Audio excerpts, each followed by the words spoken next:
Hello, friends. For those of you who may not know who we are Dallin and Carrie Larson. We founded a company called Monavie in 2005 and spent almost the next 10 years leading that company. Monavie went from zero to nearly $1 billion in annual revenue in less than 5 years. I know of no other direct selling company that has ever experienced such a steep growth trajectory. During that process, many lives were blessed, including ours. 2 years ago, after it became apparent that we had lost control of the outcome of Monavie for several reasons, including a significant philosophical disagreement with our private equity investors as to the company's culture and who should lead the company, we decided to step away in July of 2014 and agreed to stay out of the industry for 2 years. We have honored that agreement. The Monavie experience was amazing in nearly every way. We are happy to say that as we sit here today, we have nothing but the fondest of feelings for all who contributed to its success. The last 2 years have given us the opportunity to spend time with our dads, both of whom passed away last summer within 6 weeks of each other. We've had time to read, to pray, golf, and spend time with our kids. I've been able to get back on the guitar and play some music with my old high school rock and roll buddies and many other things. When we resigned from Monavie, we shared a video message stating that we didn't know for sure what our future was going to look like. Now, 2 years later, we have clarity, and today we are grateful to share a portion of our vision with you. In the New Testament, we find the parable of the talents. We're probably all familiar with the story.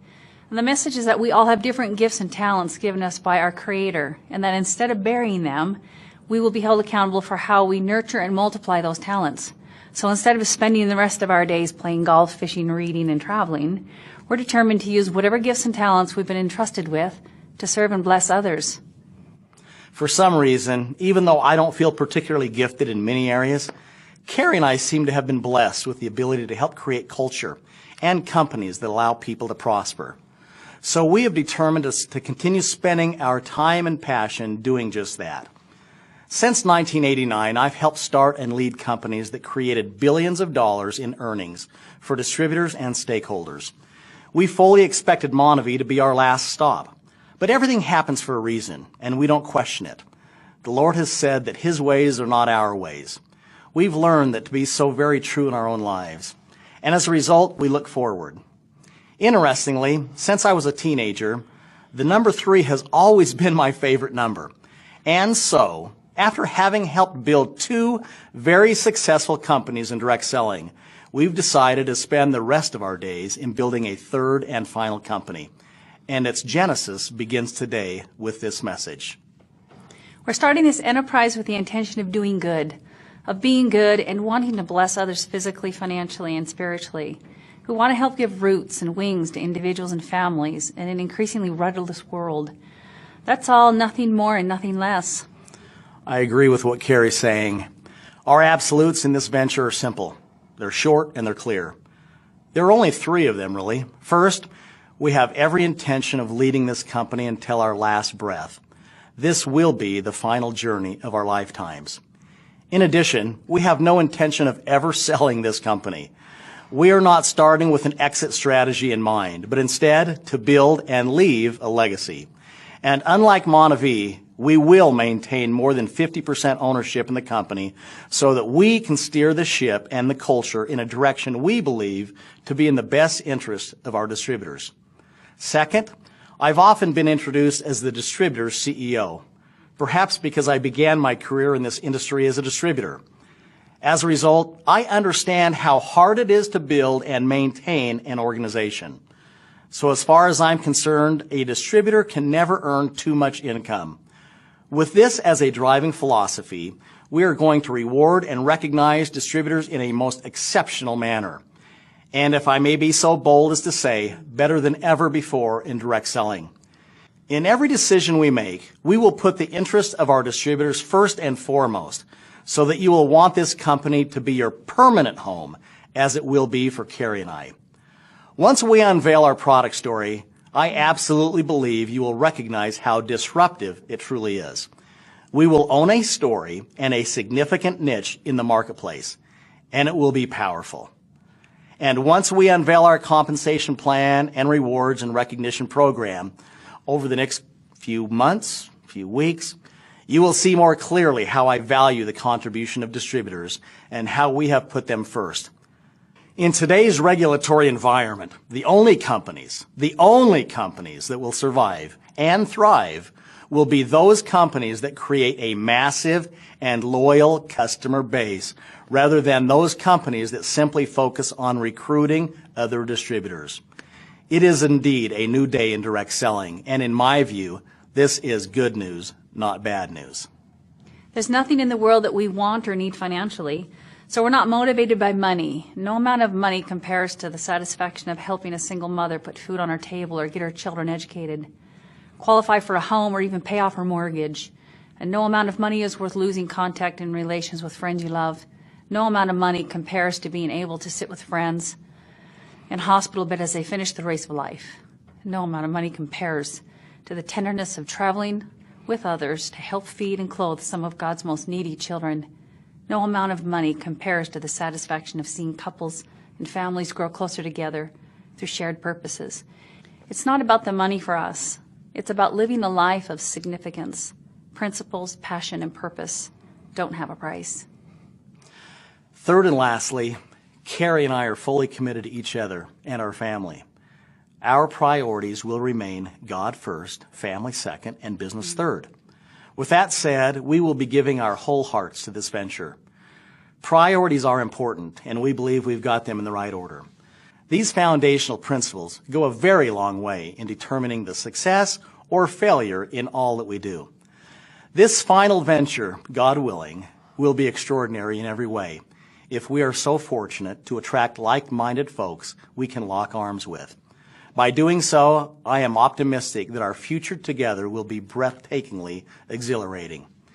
If you are inclined to join us on this final journey, we're hoping that, together, we can do a lot of small things over the coming years that turn into significant things. And we're ready and excited for the challenge. Having to sit on the sidelines for the past 2 years has frankly been the longest 2 years I've ever experienced outside of losing my son. It seems like it's been a decade. Now I'd like to speak directly to our friends who are with us in Montevideo. We miss you, and will forever be grateful for this amazing chapter in our lives. Trying to explain the Montevideo experience to someone who wasn't part of it is impossible. It's like trying to explain a great movie to someone who never saw the movie. Being on stages around the world as folks came forward by the thousands to donate to the MORE Project, those were sacred experiences for all in attendance, as were the times we spent in the favelas of Brazil.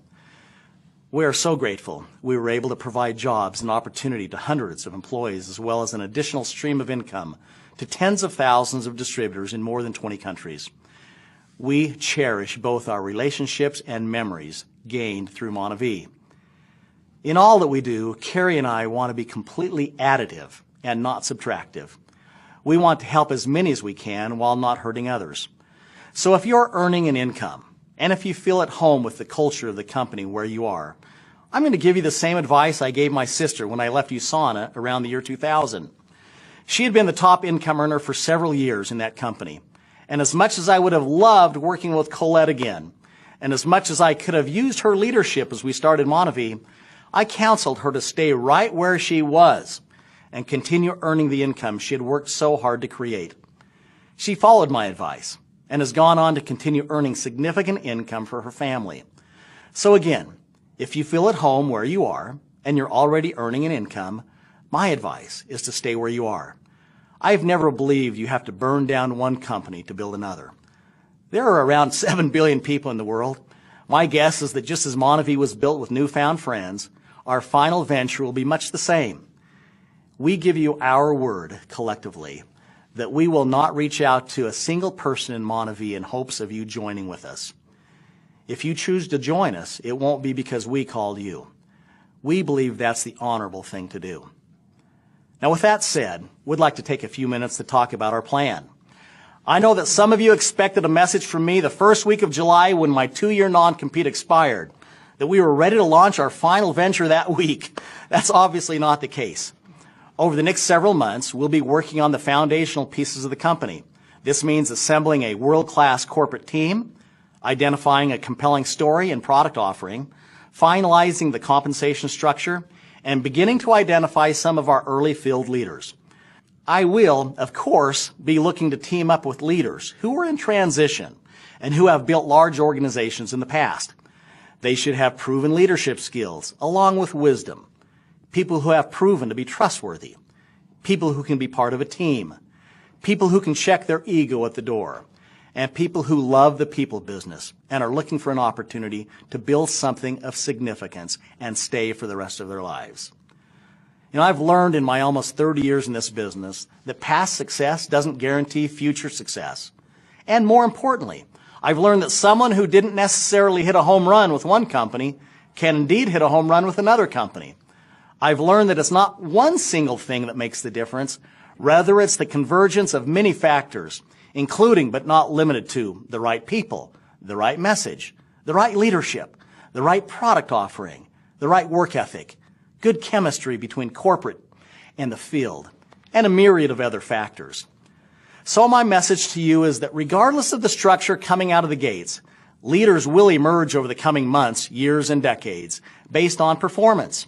And rest assured, the only way we were going to get back in this arena one final time and for the rest of our lives was to create something completely disruptive, something that has never been done before. Again, I'm confident that when we unveil both our product story and the way that we will recognize our distributors, you will see an enormous opportunity that lies ahead. I can't tell you the number of people we've run into over the last several years that have said, gosh, I wish we would have gotten involved in the early days of Monavie. Well, guess what? Now's your chance. The pre-launch phase of a company provides a great period of time to begin laying your own successful foundation. Starting now, I would simply get the word out by letting folks know we're starting our final venture. As you spread the word and share this video with others, you could say something like, the founder of Monavie, former Ernst & Young National Entrepreneur of the Year, former CEO of the Year in the state of Utah, a man and his wife who helped create billions in revenue in direct selling, are starting their final venture in a few more months. And you can be one of the first people in the world to become part of something special. And you know what? If that doesn't work, you can use the line that convinces everyone. You can say that one of the most loving, kind people in the world is starting a company, and she's allowing her husband and a few others to be part of it. Folks, it's about to get really exciting. I hope you're starting to sense what's about to happen. Can you feel it? I told Carrie a few weeks ago that I can feel the energy beginning to percolate. We've been down this path before and know that feeling. It's a feeling of excitement, a little nervousness, the calm before the storm. This video message has not been created to answer all your questions, obviously, but rather simply to let you know that we are back. And we're going to spend the next 3 to 5 months determining who we will be partnering with as our pioneering field leaders. In the movie Field of Dreams, Ray Kinsella hears the voice saying, if you build it, they will come. We are going to build it, and we believe that people will come. These are the people we are going to spend the rest of our lives with. We're hearing your voices already. We will build it by developing a loyal base of customers who consume our products each and every day. We will build it to stand the test of time. We will build it with humility, with faith, with solid and unwavering principles, and never forget that at the end of our days, we want our lives to be an accumulation of those small acts of goodness that end up leading to great and significant things. And what's most important to us is that we remain grounded, committed to each other and to the Lord, and committed to helping as many people as we can physically, financially, and spiritually. It's important to us that we finish strong and that we keep our word and that we align with the right nonprofit to help the needy of the world. And then, when our days, like our dad's, have come to an end, we'll return to the God who gave us life. And as we fall into his glorious arms, we'll see him smiling back on us, whispering the words, well done. And that, my friends, is why we choose to enter the arena one last time. We don't promise you millions of dollars. We do promise we will do our very best with the gifts and talents we've been given to bless as many as we can for as long as we can. So if you're at a place in your life where this message resonates with you, we want you to be a part of this new venture with us from the very beginning. You know, today we drop the pebble in the ocean, and we see a small ripple that over the coming years, God willing, and as we are faithful to our word and to each other, will extend around the world. Something significant is born today. So let's get on with it. There are people waiting for us and counting on us. Welcome home.